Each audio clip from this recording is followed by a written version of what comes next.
Europe और Asia को मिलाकर यूरेशिया कहा जाता है। ठीक है, यह एशिया महादेश का दूसरा क्लास है। इसको फिर से बढ़िया से ध्यान रखना है। पहला क्लास जो बताए थे, थोड़ा सा उसको पहले रिवीजन कर देते हैं कि 80% जो रूस है वह एशिया में आता है और 20% यूरोप में चला जाता है।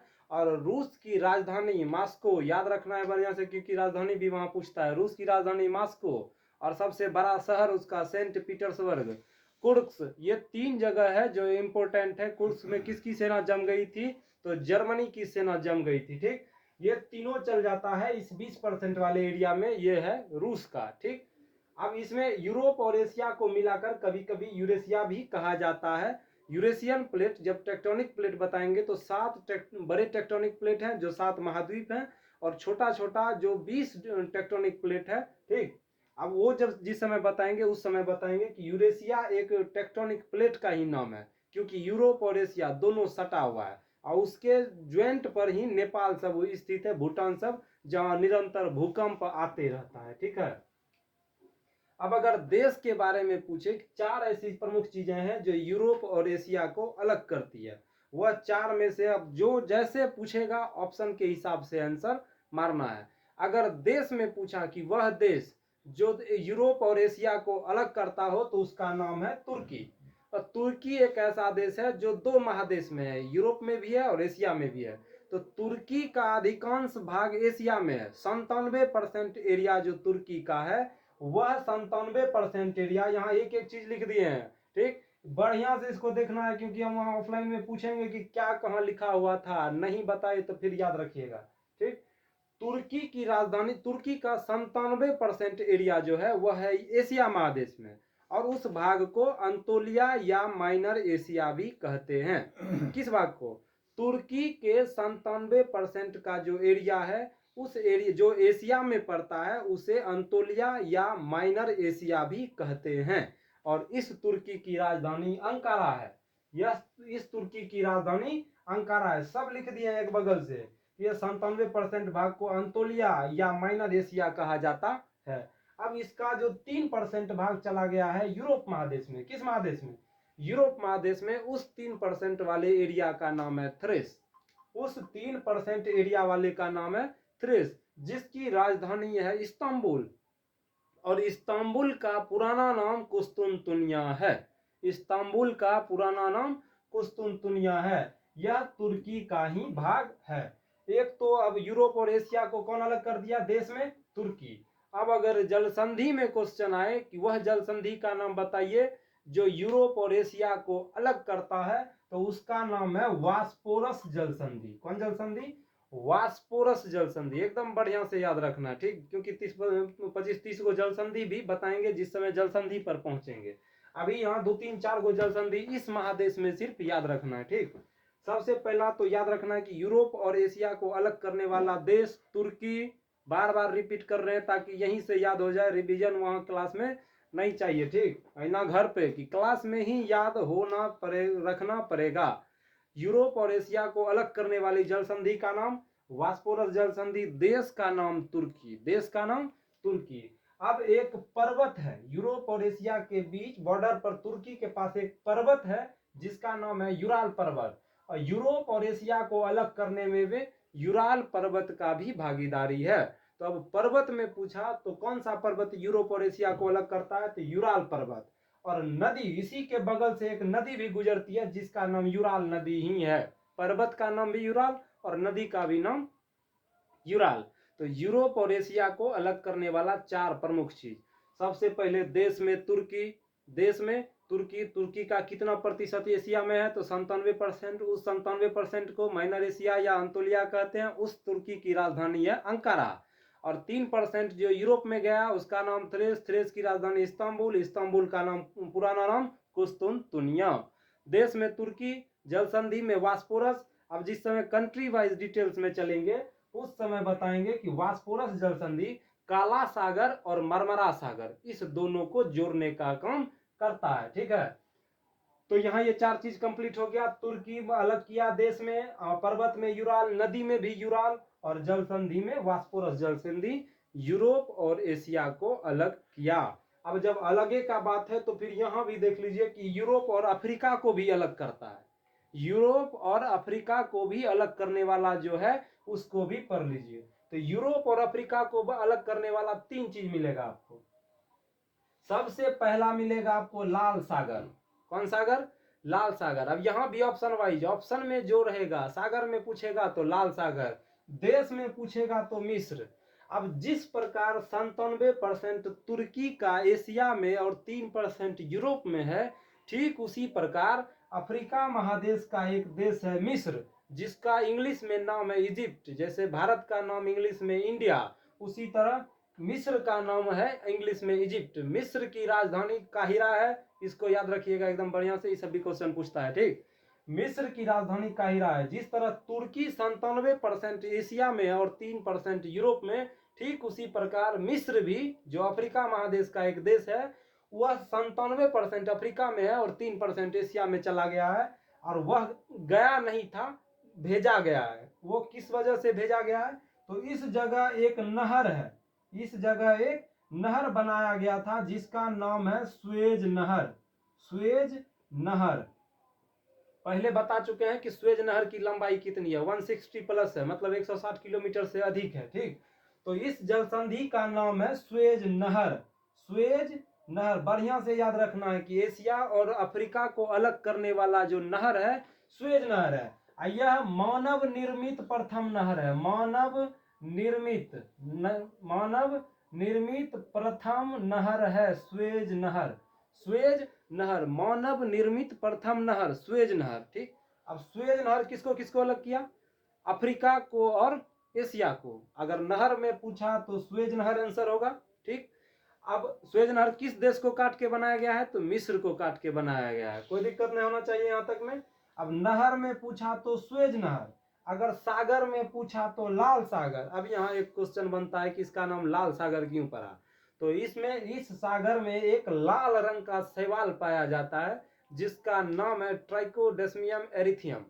ट्राइकोडेस्मियम एरिथियम नामक शैवाल पाया जाता है लाल सागर में, और उस शैवाल का रंग लाल होता है। और यह क्या कहते हैं, प्रचुर मात्रा में पाया जाता है, जिस वजह से उस सागर का रंग लाल दिखाई पड़ता है। इसका नाम याद रखिएगा इस शैवाल का, इसका नाम है ट्राइकोडेस्मियम एरिथियम। ट्राइकोडेस्मियम एरिथियम नाम के शैवाल पाए जाते हैं कौन सागर में? लाल सागर में, इसलिए इसका रंग भी लाल दिखाई देता है। तो एशिया और अफ्रीका को अलग करने वाला नहर स्वेज नहर, देश मिस्र, इंग्लिश में नाम इजिप्ट, राजधानी उसकी काहिरा, कितना परसेंट एशिया में 3, कितना परसेंट अफ्रीका में तो 97। कोई दिक्कत? अब आएगा लाल सागर में पूछा तो लाल सागर। अब लाल सागर कहाँ है? तो लाल सागर देखिए कहाँ, लाल सागर एकदम बढ़िया से देखना। ये रहा अपना भारत, ये हिंद महासागर, ये बंगाल की खाड़ी, और यहाँ रहा अरब सागर। ठीक, अरब सागर ये है आपका लाल सागर, यहाँ है स्वेज नहर, ये है भूमध्य सागर। यहाँ भी बता दिए कि ये है भूमध्य सागर। ये स्वेज नहर से जो रास्ता गया, लाल सागर से स्वेज नहर से जो निकलेगा, वो जाके भूमध्य सागर में घुसेगा। ठीक, भूमध्य सागर एक ऐसा सागर है, महासागर नहीं सागर है, भूमध्य सागर। भूमध्य मतलब पूरी दुनिया के बीचों बीच में स्थित जो होता है उसे कहते हैं भूमध्य। जैसे भूगोल मतलब पृथ्वी गोल, पूरा दुनिया उसमें आया, उसी तरह भूमध्य पूरे पृथ्वी के मध्य में जो स्थित है उस सागर का नाम है भूमध्य सागर। अब इसी रास्ते से लाल सागर से निकला, स्वेज नहर में घुसेगा, और स्वेज नहर से घुसा निकला तो चला जाएगा किसमें? भूमध्य सागर में। अब भूमध्य सागर एक ऐसा सागर है जो 3 महादेश से घिरा है, एशिया, यूरोप और अफ्रीका। अफ्रीका, एशिया और यूरोप। एक ऐसा सागर भूमध्य सागर जो 3 महादेश से घिरा है, वह सागर है आपका भूमध्य सागर। ठीक, भूमध्य सागर में जाने का रास्ता सबसे पहले तो अरब सागर से चलिए, ध्यान से देखिएगा इधर, अरब सागर से चले, अरब सागर से घुसेंगे तो यहाँ एक जल संधि मिलता है लाल सागर में घुसने से पहले। लाल सागर में घुसने से पहले एक जल संधि मिलेगा जिसका नाम है बाब अलमंदेब जल संधि। कौन जल संधि? बाब अलमंदेब जल संधि। इस जगह एक जल संधि है, क्योंकि अरब सागर से, ये पहले से है, इसे मानव ने नहीं बनाया, इसे मानव ने नहीं बनाया। स्वेज नहर को इसलिए काट के बनाया गया क्योंकि हिंद महासागर से अटलांटिक महासागर में, इधर मतलब एशियन कंट्री के तरफ से यूरोपियन कंट्री जाने के लिए कोई सहज रास्ता नहीं था जो तुरंत पहुंचा जा सके। यहाँ से जो जहाजें चलती थी, समुद्री जहाज, ऐसे करके इधर से यहाँ जाना पड़ता था, इतना दूरी तय करना पड़ता था। अब सीधे मतलब जाने से पहले पहुंच जाएगा, अब जाने से पहले पहुंच जाएगा। मतलब कहने का समझना ही नहीं है कि जाने से पहले कैसे पहुंचेगा आदमी, ठीक है। इसलिए यहाँ से यूरोप, एशिया से यूरोप या अफ्रीका से तो नजदीक पड़ता था, लेकिन एशिया से यूरोप जाने के लिए ही इस सहज रास्ता खोजा गया, सुगम रास्ता जिसको बोलते हैं। इसलिए मिस्र के देश को काट के स्वेज नहर बनाया गया, ठीक। एडवर्ड स्वेज नाम का आदमी, ठीक। 160 प्लस किलोमीटर है, याद रखिएगा एकदम बढ़िया से। स्वेज नहर किसको किसको जोड़ा? भूमध्य सागर को और लाल सागर को, भूमध्य सागर और लाल सागर को। मानव निर्मित प्रथम नहर स्वेज नहर, मानव निर्मित प्रथम नहर स्वेज नहर। अब यहाँ बता रहे थे, ये रहा आपका भूमध्य सागर, ये रहा आपका लाल सागर, ये रहा आपका अरब सागर। लिख रहे हैं काला पेन से, लेकिन है लाल पीला सब हरा, ठीक। लाल सागर, भूमध्य सागर, अरब सागर। अरब सागर से लाल सागर में घुसने के लिए सबसे पहले उसको बाब अलमंदेव जल संधि पार करना होगा। नाम बढ़िया से याद रखिएगा। वैसे कंट्री वाइज डिटेल्स में आएंगे तो फिर बताएंगे, लेकिन अभी भी अगर याद रहे तो उस समय ज्यादा दिक्कत नहीं होगा। अरब सागर से लाल सागर में घुसने के लिए बाब अलमंदेव जल संधि में इंटर करना होगा, तब घुसेगा लाल सागर में। और लाल सागर से भूमध्य सागर में जाने के लिए उसे स्वेज नहर पार करना पड़ेगा, स्वेज नहर पार करना पड़ेगा। और स्वेज नहर में 2 बंदरगाह भी है, एक का नाम है पोर्ट सईद और एक का नाम है पोर्ट स्वेज, ठीक। ये भी बताएंगे, सब डिटेल्स चलेगा। अभी फिलहाल ही बताए कि मैप एगो खरीद लीजिएगा, तब ये वर्ल्ड मैप का समझ में आएगा, अन्यथा बहुत मुश्किल होगा इसको समझना, ठीक है। ऐसे तो हमसे जितना बन पा रहा है उतना बढ़िया से इसको बहुत मेहनत लगता है बैठाने में, ठीक है। आधा घंटा का क्लास में 1 घंटा लगता है इसको बैठा के लिखने में कि क्या कहाँ है नहीं है। और आप लोग भी उसी हिसाब से मेहनत इसमें कीजिएगा और करेगी लड़की लोग भी, ठीक है। यहाँ सब एकदम ध्यान से, यहाँ तक हो गया कंप्लीट। अब आ जाइए, लाल सागर का रंग लाल क्यों होता है? तो ट्राइकोडेस्मियम एरिथियम नाम के शैवाल के कारण। अरब सागर से बाब अलमंदेव, यहाँ नाम लिख दिए हैं, फोटो जाएगा ग्रुप में, जो ग्रुप में है वो ग्रुप में देख लीजिएगा। नाम बढ़िया है, यहाँ नाम बढ़िया है, बाब अलमंदेव जल संधि। बाप याद रहे या कुछ याद रहे, नाम याद रखना है, बाबा अलमंदेव जल संधि, ऐसे तो याद रहेगा ना।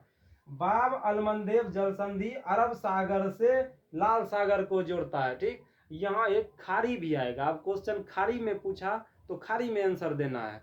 यमन की खाड़ी और अदन की खाड़ी, इसके बगल में एक देश है यमन और उसके बगल में एक देश है अदन, ठीक है।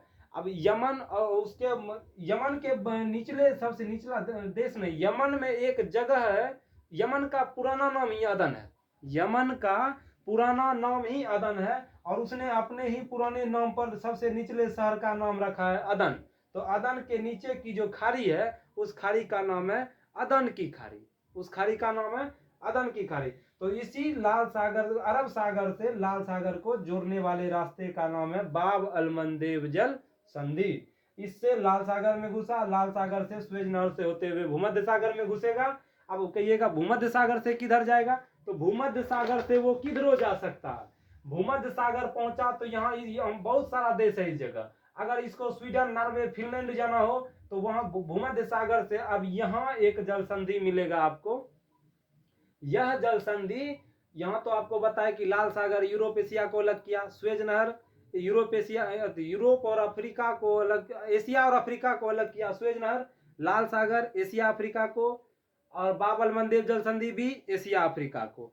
लेकिन यहाँ एक जल संधि है, ये एकदम इंपोर्टेंट जल संधि है, जिसका जल संधि तो ऐसे सब इंपोर्टेंट है, लेकिन ये सब एकदम इंपोर्टेंट है, जिसका नाम है जिब्राल्टर जल संधि। और दुनिया की सबसे गहरी जल संधि है जिब्राल्टर जल संधि, जो यूरोप और अफ्रीका दोनों को अलग करता है। जिब्राल्टर जल संधि जो अफ्रीका और यूरोप दोनों को अलग करता है, उस संधि, जल संधि का नाम है जिब्राल्टर जल संधि, और यह दुनिया की सबसे गहरी जल संधि है। तो अब देखिए कहां से कहां चला गया, अरब सागर से घुसा लाल सागर में, लाल सागर से घुसा भूमध्य सागर में, अरब से लाल घुसा बाब अलमंदेव को पार करके, लाल से भूमध्य में घुसा स्वेज नहर को पार करके, भूमध्य से फिर बाहर निकल गया अटलांटिक महासागर में जिब्राल्टर जल संधि को पार करके।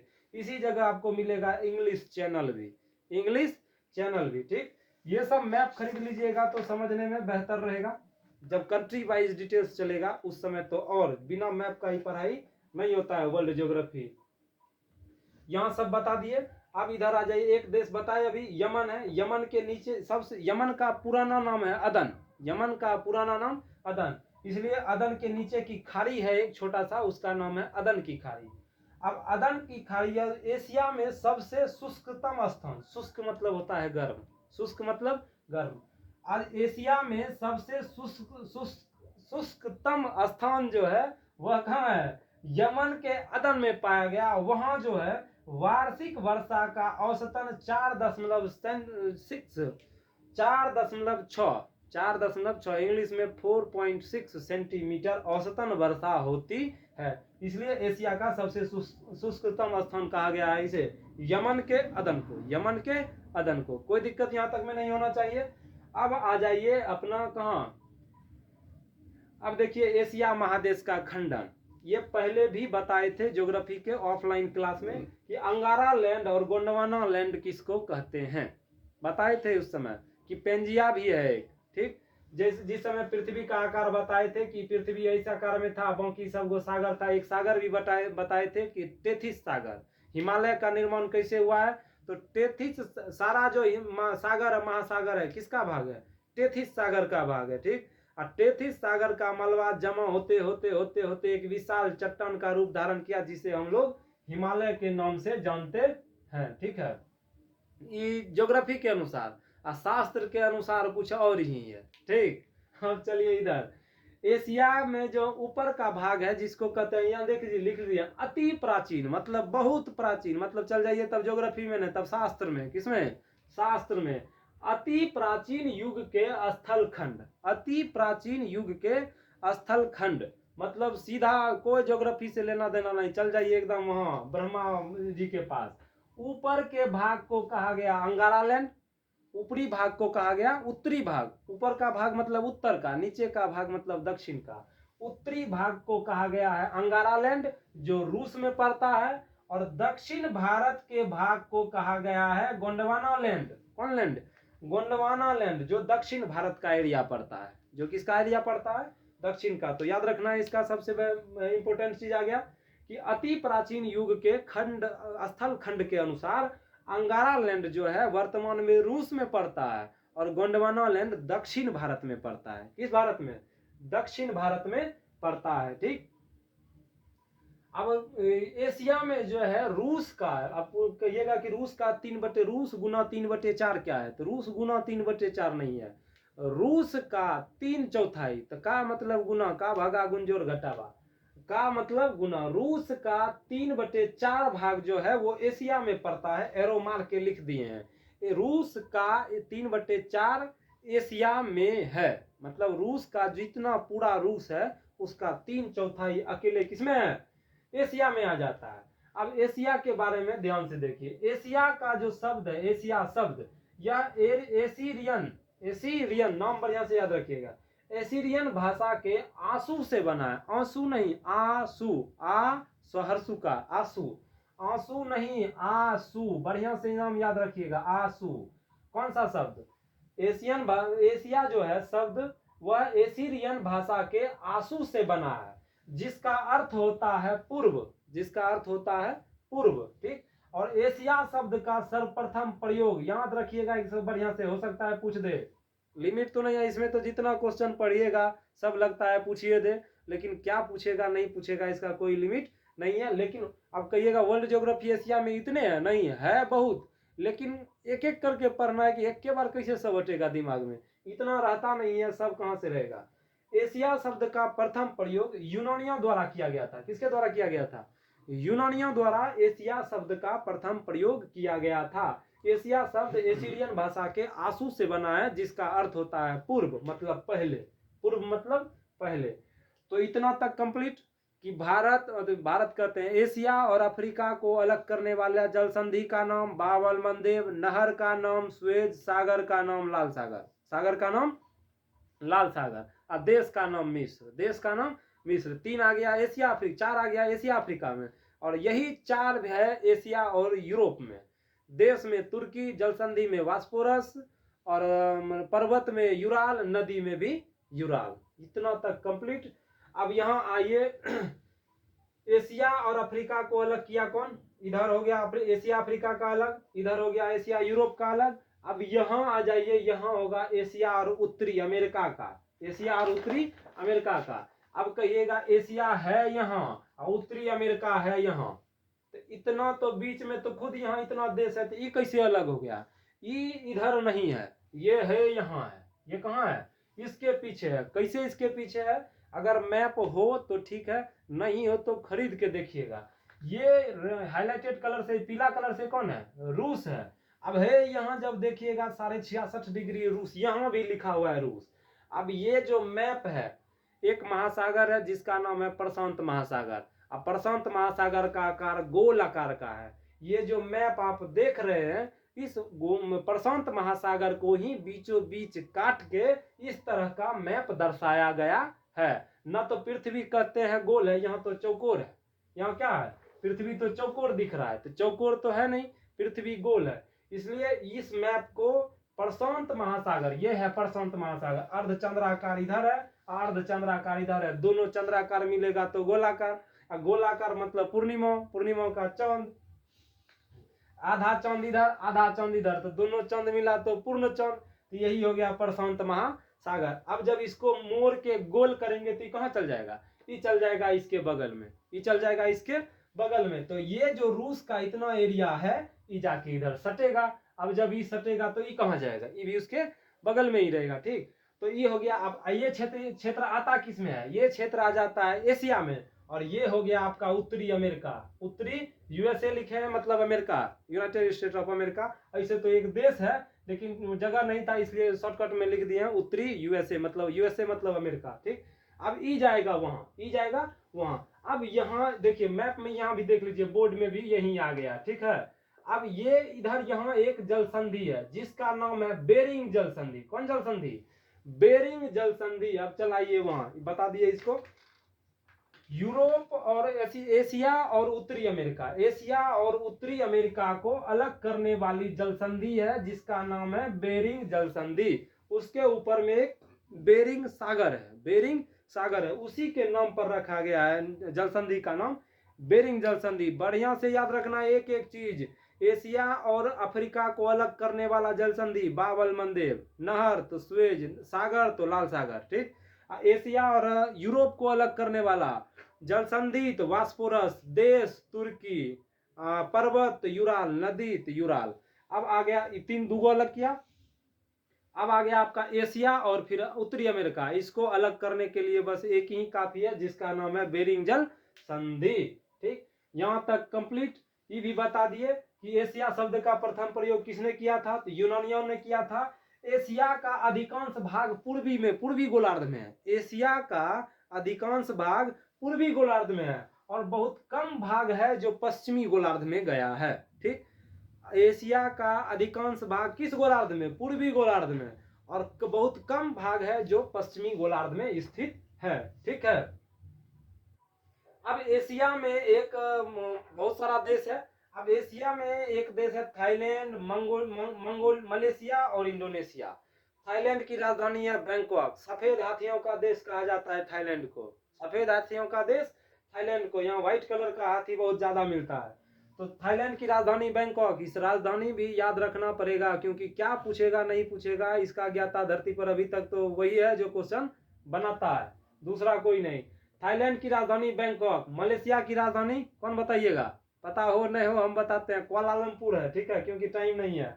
इंडोनेशिया की राजधानी है जकार्ता जो जावा द्वीप पर है। अब ये तीनों देश मिलकर, थाईलैंड, मलेशिया और इंडोनेशिया, ये तीनों देश, जब तीनों ऐसा देश है जो पूरे एशिया में रबर का उत्पादक और निर्यातक दोनों है। अब पूछेगा कि एशिया का वह देश बताइए जो सबसे बड़ा रबर का उत्पादक और निर्यातक भी है, तो इन तीनों का नाम याद रखिएगा, थाईलैंड, मलेशिया और इंडोनेशिया। ऑप्शन में अगर तीनों रहे, डी नंबर में रहेगा इनमें से सभी, तो मारना है इनमें से सभी, या 3 ऑप्शन अलग रहे और चौथा ऑप्शन में इस तीनों में से कोई एगो मिले कि जो एशिया में सबसे अधिक रबर का उत्पादन और निर्यातक भी है, तो मार देना है कि थाईलैंड रहेगा थाईलैंड, मलेशिया रहेगा मलेशिया, इंडोनेशिया रहेगा तो इंडोनेशिया। कोई दिक्कत नहीं होना चाहिए यहाँ तक में। अब आ जाइए, एशिया में बड़ा टीन का उत्पादक देश अकेले मलेशिया है। टीन जमकर वो तेल आवे छे, की आवे छे टीन उसी को बोलते हैं टीन। टीन का सबसे बड़ा टीन का सबसे बड़ा उत्पादक देश है मलेशिया, एशिया में, विश्व में नहीं। जहां विश्व रहेगा वहां विश्व लगा देंगे, ये सिर्फ एशिया में है। एशिया में सबसे बड़ा रबर उत्पादक देश थाईलैंड, मलेशिया, इंडोनेशिया। अब एशिया का सबसे वह देश जो सबसे अधिक टीन का उत्पादन करता हो उसका नाम है मलेशिया। और मलेशिया ने एक अपने जो महासागर जो सागरी सीमा से टच करता था, समंदर की सीमा से, उस जगह को एकदम सजा धजा के तैयार किया था कि इसको राजधानी घोषित करेंगे, और वह खुद अलग होने का मांग किया और अलग हो भी गया, जिसका नाम है सिंगापुर। और सिंगापुर रातों रात विकसित कर गया, रातों रात विकसित हो गया। कौन? सिंगापुर। क्योंकि इस क्षेत्र से आने वाली जहाजें जितनी होती हैं, इस क्षेत्र से आने वाली जितनी जहाजें होती हैं सिंगापुर में ही होल्ड करती हैं। यहाँ मजदूर जो पहुंच गया वो उतना कमा नहीं सकता, उसके शरीर में ताकत एनर्जी चाहिए कमाने के लिए, उतना पैसा वहां रखा हुआ है। कहाँ? सिंगापुर में। और सिंगापुर की राजधानी भी सिंगापुर है, सिंगापुर की राजधानी भी सिंगापुर ही है। और इससे क्वेश्चन आएगा कि अब ये आएगा आपका जो एशिया में कि सबसे एशिया का वह देश जहां सबसे अधिक जन घनत्व पाया जाता है तो वो है सिंगापुर। और सिंगापुर क्या बताए कि मलेशिया 2 भाग में बटा है। जब डिटेल्स में चलेंगे कंट्री वाइज में, तो मलेशिया 2 जगह बना है। पहला मलेशिया ने अपना एक जो सागर से सीमा टच करता था, बहुत बढ़िया से उस जगह को बनाया, तैयार किया, उसने अलग होने का मांग किया, अलग हो गया और देश बना लिया सिंगापुर। ठीक। और दूसरा जो मलेशिया का भाग है वह इंडोनेशिया के बोर्नियो द्वीप पर स्थित है, बोर्नियो द्वीप के बगल में, बोर्नियो द्वीप के बगल में। और उस जगह का भाई नाम मलेशिया है, तो दोनों मलेशिया अलग अलग नहीं है, दोनों का राजधानी एक एक कुआलालंपुर है। लेकिन वहां भी वो मलेशिया वाला एरिया भी एक जगह को बढ़िया से सजाया, तैयार किया कि अब इसको भी कोई बड़ा चीज में घोषित किया जाए। उसने भी अलग होने का मांग कर लिया और उसने भी एक देश बना लिया अपना, जिसका नाम है ब्रुनेई, जिसकी राजधानी है बंदर सेरी, जिसकी राजधानी है बंदर सेरी। ठीक। तो अभी आइए पहले सिंगापुर पर। तो एशिया में सबसे ज्यादा जन घनत्व वाला देश सिंगापुर, एशिया में सबसे ज्यादा जन घनत्व वाला देश सिंगापुर। एशिया में सर्वाधिक टीन उत्पादक देश मलेशिया, रबर उत्पादन में तीनों थाईलैंड, मलेशिया, इंडोनेशिया। अब एशिया का सबसे बड़ा द्वीप बोर्नियो द्वीप जो इंडोनेशिया का है, जो इंडोनेशिया का है बोर्नियो द्वीप, इसी बोर्नियो द्वीप पर स्थित है ब्रुनेई। याद रखिएगा, जब वहां पहुंचेंगे तब बताएंगे। पूर्ण रूप से स्थित है बोर्नियो द्वीप पर ही। बोर्नियो द्वीप का नाम है, ब्रुनेई देश का नाम है, राजधानी बंदर सेरी। एशिया का सबसे बड़ा द्वीप बोर्नियो द्वीप जो इंडोनेशिया का, इंडोनेशिया में 13,000 से अधिक द्वीप है। ठीक। दुनिया का सबसे अधिक मुस्लिम आबादी वाला देश है इंडोनेशिया, सबसे अधिक मुस्लिम इंडोनेशिया में है। द्वीप में भी सबसे ज्यादा 13,000 से अधिक द्वीप है अकेले इंडोनेशिया में। लेकिन जब इंडोनेशिया का नक्शा बताएंगे तो 5 प्रमुख द्वीप है, उस 5 द्वीप को बताएंगे, सुमात्रा, जावा, बोर्नियो, इरियनजाया और सुलावेसी। ये 5 द्वीप है, उस 5 द्वीप का डिटेल्स बताएंगे। जब वहां कंट्री वाइज डिटेल्स में पहुंचेंगे तब आउ भी आएगा आपका आसियान कंट्री में, जिसमें 10 देश है। ठीक है, अब यहां तक कंप्लीट। अब आइए, अब एक चीज बच गया आपका इस बीच में, आपका अपना हिमालय पर्वत। कौन पर्वत? Mount Everest. दुनिया की सबसे ऊंची चोटी का नाम है माउंट एवरेस्ट। पृथ्वी की ऊंची चोटी, ऊंची बिंदु, पृथ्वी की सर्वोच्च बिंदु। अभी तक महादेश में पढ़ते थे कि सर्वोच्च बिंदु और न्यूनतम बिंदु, यह पृथ्वी की मतलब पूरे पृथ्वी की सबसे ऊंची बिंदु, सर्वोच्च बिंदु माउंट एवरेस्ट, माउंट एवरेस्ट। अब यह माउंट एवरेस्ट नाम कैसे पड़ा? तो एक जॉर्ज एवरेस्ट नाम के जो बहुत बड़े क्या कहते हैं इसको, सर्वे करता थे। ठीक, बहुत बड़े विदेशी थे ही, कौन क्या कहते हैं, इनका पूरा नाम क्या था, नाम भूल गए, कि जॉर्ज एवरेस्ट, इसी के नाम पर इसका नाम एवरेस्ट पड़ा है। ठीक, यह 19वीं शताब्दी में, 19वीं शताब्दी में इन्होंने इस पर्वत का खोज किया था और इन्हीं के नाम पर एवरेस्ट इसका नाम पड़ा। अब माउंट एवरेस्ट का नाम तिब्बत में या चीन में, तिब्बत में इसका नाम चोमोलुंगमा कहते हैं। माउंट एवरेस्ट को याद रखना एकदम बढ़िया से कि माउंट एवरेस्ट को तिब्बत में चोमोलुंगमा कहते हैं और नेपाल में सागरमाथा कहते हैं। नेपाल में माउंट एवरेस्ट को सागर माथा कहते हैं। इस क्वेश्चन को बढ़िया से याद रखिएगा क्योंकि एग्जाम में पूछा है, देखे हैं सेट में। माउंट एवरेस्ट को नेपाल में सागर माथा कहा जाता है और तिब्बत में इसे चोमोलुंगमा कहा जाता है। माउंट एवरेस्ट पर सर्वप्रथम चढ़ाई न्यूजीलैंड के रहने वाले थे एडमंड हिलेरी, नाम था इसका एडमंड, हिलेरी लिखे हैं, मतलब एडमंड हिलेरी, न्यूजीलैंड के रहने वाले थे। और सर्वप्रथम माउंट एवरेस्ट पर सर्वप्रथम बार जो चढ़े थे, पहली बार, उनका नाम था एडमंड हिलेरी, जो न्यूजीलैंड के रहने वाले थे। न्यूजीलैंड की राजधानी कौन बताइएगा? चलिए बताते हैं हम। न्यूजीलैंड की राजधानी है वेलिंगटन, न्यूजीलैंड की राजधानी वेलिंगटन, और वेलिंगटन कॉलेज भी वेलिंगटन में ही स्थित है, याद रखना है ठीक से। कि एवरेस्ट पर सबसे प्रथम बार कौन चढ़ा? Edmund Hillary. और उनको जो गाइड किए थे, गाइडनर जो थे, वह तिब्बत का रहने वाला था जिसका नाम था तेंजिन नार्गे। इसलिए अगर क्वेश्चन वहां आता है कि माउंट एवरेस्ट पर सर्वप्रथम कौन चढ़ा था, तो एडमंड हिलेरी और तेंजिन नार्गे। तो तेंजिन नार्गे गाइडर थे, ठीक है, और एडमंड हिलेरी ने सर्वप्रथम माउंट एवरेस्ट को फतह किया था। इस तरह से आज आपका एशिया महादेश भी जितना कंप्लीट हुआ, इसको कंप्लीट हो गया, आज होना था, आज हो गया। अब जो बचा है वो कंट्री वाइज डिटेल्स में जब आएंगे तब वहां सर्वोपाप हरोलक्ष्मी होगा। जय हिंद, जय भारत। समझ लो बात का।